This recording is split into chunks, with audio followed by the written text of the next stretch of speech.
خود کو تباہ کرنے کا تیز ترین راستہ یہی ہے کہ اپنے ماں باپ سے بدتمیزی سے پیش آؤ۔ عبادتیں تسبیح سے مشروط نہیں، نیتوں کی پابند ہوتی ہیں۔ نیتوں میں کھوٹ ہو تو برسوں کی ریاضت بیکار جاتی ہے۔ یقین جانیے، لوگوں کو جتنی مرضی وضاحتیں دے لیں، جن کے دل میں بغض ہو وہ آپ کو کبھی معاف نہیں کرتے۔ اے بلندیوں کے بادشاہ، اے رب کائنات، ہمارے دل اور ہمارے قدم اپنی رضا کی طرف پھیر دیجیے۔ اے اللہ، جو میرے مقدر میں نہیں لکھا اس کی کوشش اور تمنا میں مجھے مبتلا نہ کرنا، اور جو میرے تقدیر میں لکھ دیا ہے اسے میرے لیے آسان کر دینا۔ اگر دیر کا مطلب انکار ہوتا تو اللہ 40 سال بعد حضرت یعقوب کو حضرت یوسف سے نہ ملاتا۔ سورۃ الرحمن میں اللہ تعالیٰ نے انسانوں پر 3 عنایات کا ذکر کیا ہے۔ پہلی، موت کے بعد مردے کے جسم میں بدبو پیدا کی، ورنہ کوئی اپنے پیاروں کو دفن نہ کرتا۔ دوسری، گندم اور اناج میں کیڑے پیدا کر دیے، ورنہ لوگ اسے سونے اور چاندی کی طرح ذخیرہ کر لیتے اور لوگ بھوکے مر جاتے۔ تیسری، مصیبت اور دکھ کے بعد صبر و سکون دیا، ورنہ زندگی کبھی بھی خوشگوار نہ ہوتی۔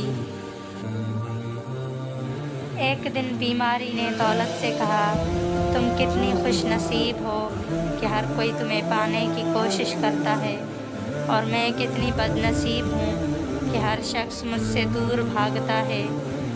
دولت بولی، خوش نصیب تم ہو جسے پا کر لوگ اپنے اللہ کو یاد کرتے ہیں، اور بد نصیب میں ہوں جسے پا کر لوگ اپنے اللہ کو بھول جاتے ہیں۔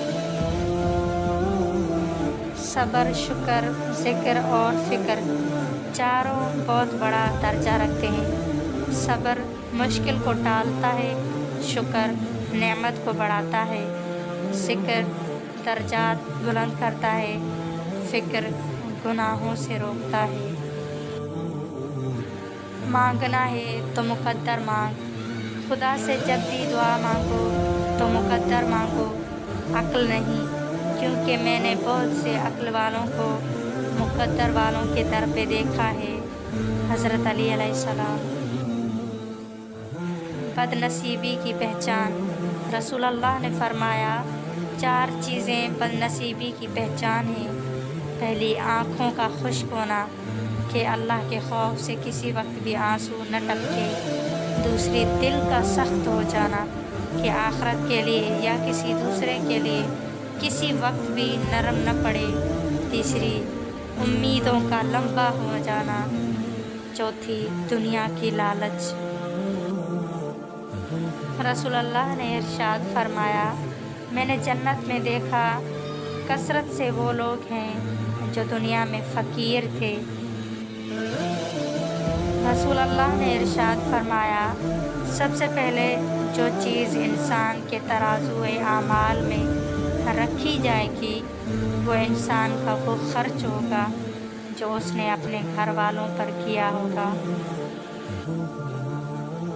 ماں باپ کے ساتھ تمہارا سلوک ایسی کہانی ہے جو لکھتے تم ہو لیکن تمہاری اولاد تمہیں پڑھ کر سناتی ہے۔ ایک دن تمہارے ہی اعمال تم سے ملنے آئیں گے، بس پھر حیران نہ ہونا۔ فرمان محمد مصطفیٰ، حسد نیکیوں کو کھا جاتا ہے جیسے آگ لکڑی کو کھا جاتی ہے۔ کم کھانا، کم سونا، کم بولنا اللہ کے دوستوں کی نشانی ہے۔